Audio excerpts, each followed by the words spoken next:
His career in 1990 with the romantic thriller Ghost. Ditto, tell her ditto. That was ditto. He played a murder victim whose ghost returns to protect his wife, a part that showcased his ability to play masculine characters with a sensitive side. With all my heart. In the late 1990s, Swayze said he made a conscious decision to take fewer blockbuster roles. How you doing? Instead, he spent time on his horse ranch in Southern California. My animals really tell me whether I'm buying the hype or not, or whether I'm really 100% myself. And he continued to dance, making a film on the subject with his wife, fellow dancer and actress Lisa Nemi. And then in March, his publicist confirmed the actor was suffering from pancreatic cancer. A year before the diagnosis, he struck a philosophical note as he reflected on his journey through Hollywood. You know, a career goes up. I think I'm on the 5th refocusing of Patrick Swayze's career. You know, it's like the part of the ride and the growth is the up and down. It can be just as hard to live through the ups as it can be to live through the down. Brooke Anderson, CNN, Los Angeles.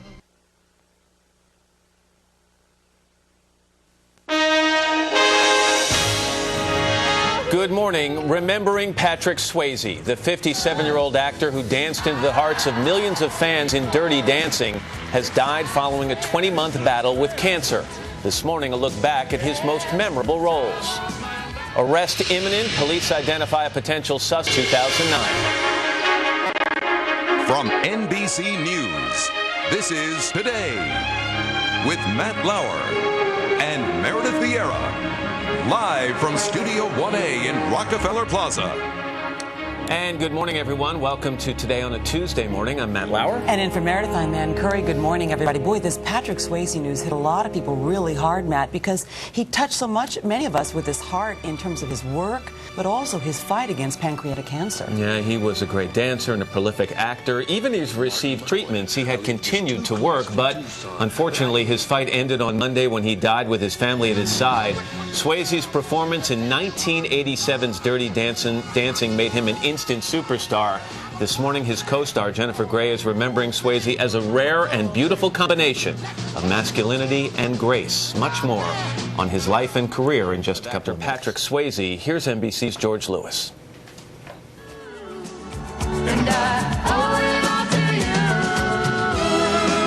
Swayze leapt into Hollywood stardom in 1987 with Dirty Dancing, a role of a lifetime that he'd been preparing for since he was a kid in Houston.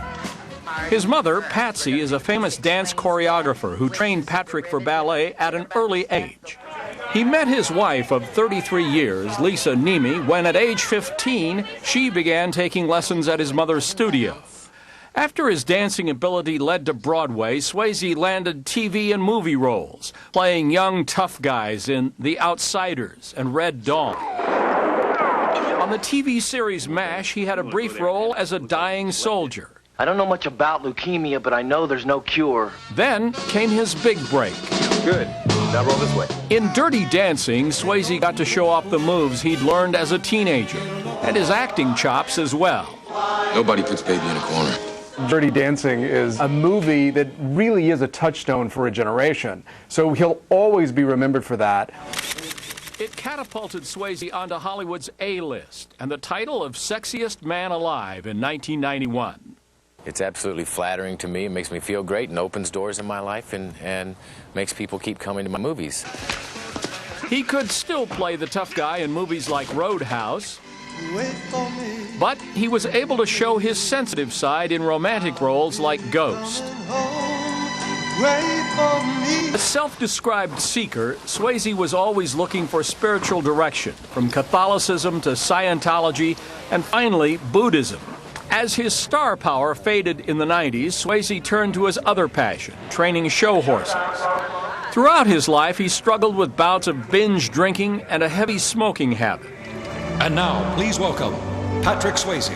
In January of 2008, he was diagnosed with pancreatic cancer and received a standing ovation on the Stand Up to Cancer live television special.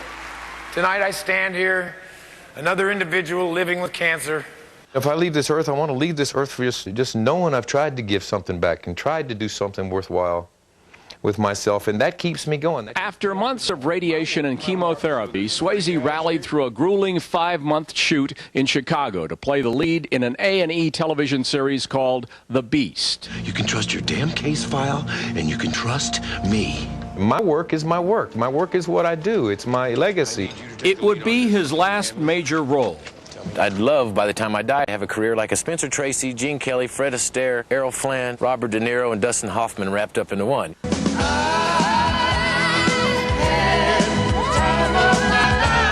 And as Patrick Swayze was having the time of his life on the screen, he managed to light up the lives of his many fans. For today, George Lewis, NBC News, Los Angeles.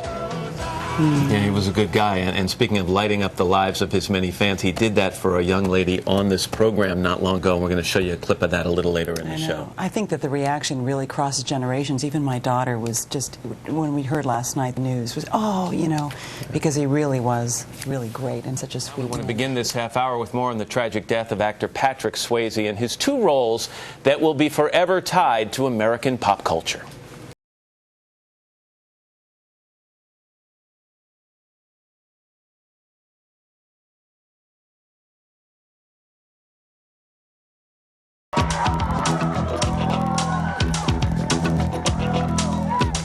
I've been waiting for so long, now I finally found someone.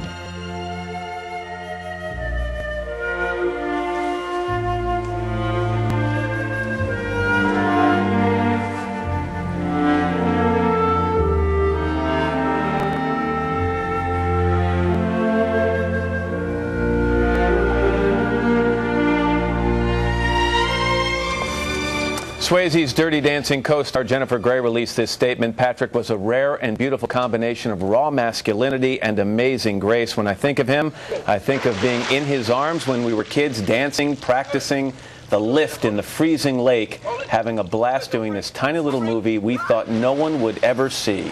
My heart goes out to his wife and childhood sweetheart Lisa Nemi, to his mom Patsy, and to the rest of their family. And now for more on the life and career of Patrick Swayze, let's bring in Larry Hackett, People Magazine's managing editor. Larry, good morning to you. Morning, Matt. We had all been kind of following this story on and off for the last 20 months or so. I would imagine you folks at People had been following the events of the last several weeks. What had you been hearing? Well, he, as some people may know, he was planning on having an autobiography coming out, and he was going to be going on a publicity tour. He was going to be talking to the magazine and to others. And in the last week or so, there was an abrupt change in those plans. And the reporting that we were getting last night indicated that his condition had worsened. He'd been taking new chemo treatments. Some of the folks he'd worked with on the show The Beast that he was doing had seen him at one of his ranches and said that clearly the chemo was taking an effect on him. He remained vital and forward-looking and positive, but things are really starting to turn. Let's talk about his career for a second, because if he had only done Dirty Dancing and Ghost, it would have cemented his place in Hollywood history. What was it about his performance in those 2 movies that made such an impact? I think Jennifer nailed it. I think he's like Gene Kelly. He's this incredible mixture of grace and amazing athleticism. You know, again, and the people we've been speaking to said that he could have been a professional kickboxer from the work they saw doing on Roadhouse.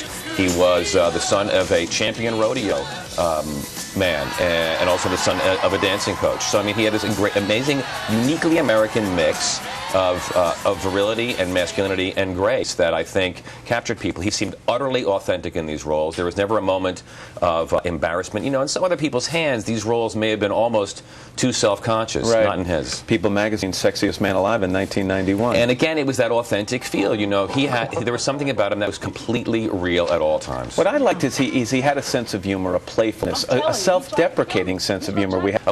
That says more about who he was than anything else. He had some troubles. Let's not brush over them. Some drinking problems. He was a heavy smoker. I think he attributed some of it to fame at an early age. Right. And again, he had a struggle with it his whole life. There was an issue when he was flying a plane and alcohol and things like that. So he had some tough times, but he was also very candid about it and talked about the challenges that he had. And I think the third part about his life was his marriage. You talk to anybody in Hollywood. It was a 30-plus-year marriage. They met when they were teenagers at his mom's dance studio, and he and Lisa were just absolutely legendary in Hollywood as being a couple that were there for each other. What are we going to learn in the memoir? I mean, is that going to be released at some point? They're planning to. They're planning to release it. It's going going to be a lot about his treatment and remaining positive and things like that. We'll see whether or not any of that changes. But I think what you're going to get from him is the spirit of who this guy was.